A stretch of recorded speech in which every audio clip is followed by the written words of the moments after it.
Wes here, and welcome to day 6 of SHOCKTOBERFEST 2023.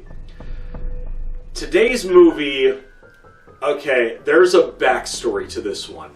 When I was in college at Illinois State University, we had a group of people that did a Weird Wednesday tradition where we watched a lot of crazy movies.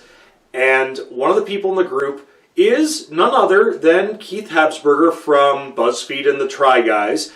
And he introduced us to a movie called May. It was made in 2002. It was a movie about a young woman who works in a veterinary office with a lazy eye. Growing up, her parents, well, at least her mother, had a lot of narcissistic tendencies to try to cover up her lazy eye. And while she got older, she was having a whole lot of problems with that, trying to make sure that she could fix it. And very socially awkward, didn't really talk to a lot of people. And as she got older, she didn't really have a lot of boyfriends or anything like that until she meets a young man named Adam, and she's very obsessed with his hands. And while she's trying to get to know him and show him that she wants to be with him, he's not really feeling it. She starts to lose her mind in the midst of it, and going into backstory of her youth, her mother gave her a doll that was in a box that she could not touch at all. And as May starts losing her mind periodically throughout the film, the glass around the doll starts to crack. And until that, she starts losing her mind, wanting to make the perfect friend. So she starts killing people off and finding bits and pieces, very Frankensteinish, to build and sew the perfect friend. And until the end, she does the same thing with Adam, trying to find his hands, and she's missing one thing, an eyeball. At the end of the movie, she takes out her lazy eye to put into the perfect friend. That's the movie in a nutshell. I don't want to ruin too much, but that's how fucking nuts this movie is. Now it's time to talk about what I like and what I don't like about the film. I'm going to talk about what I like about first, just the story, just somebody who literally their innocence was taken from them at a very young age.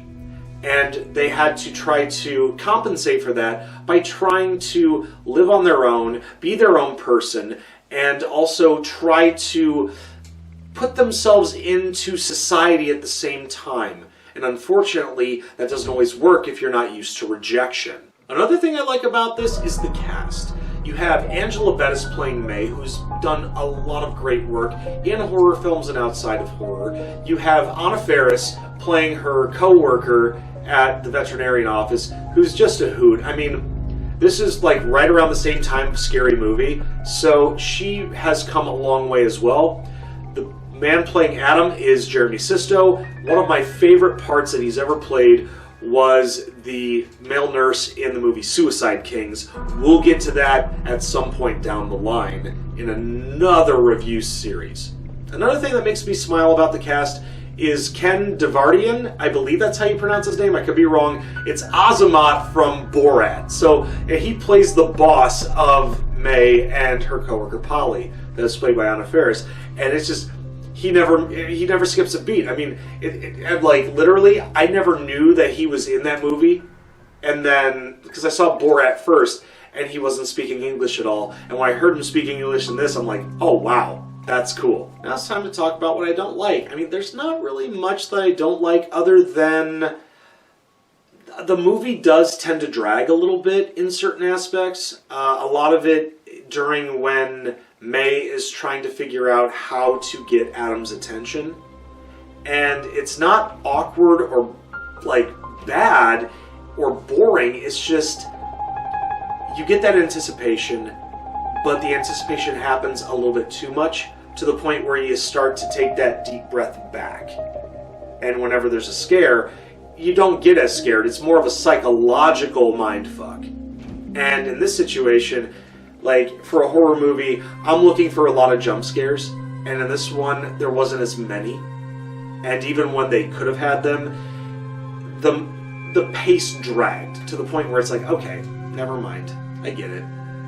Now it's time to grade this movie. So, I mean, as much as I appreciate the movie, I can't really give it the best grade in the world. I'm going to give this one a solid B. Because They tried, they did something different, but due to the pacing, it bugged me. It bugged me a lot because it had a lot of potential.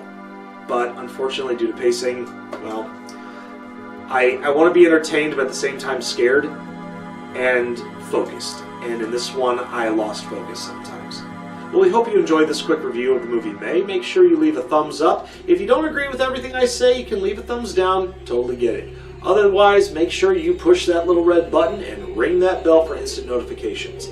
Until then, I'm Wildman Wes, and we will see you next time for lucky number day 7 of Shocktoberfest 2023. Take care, and as always, stay scared.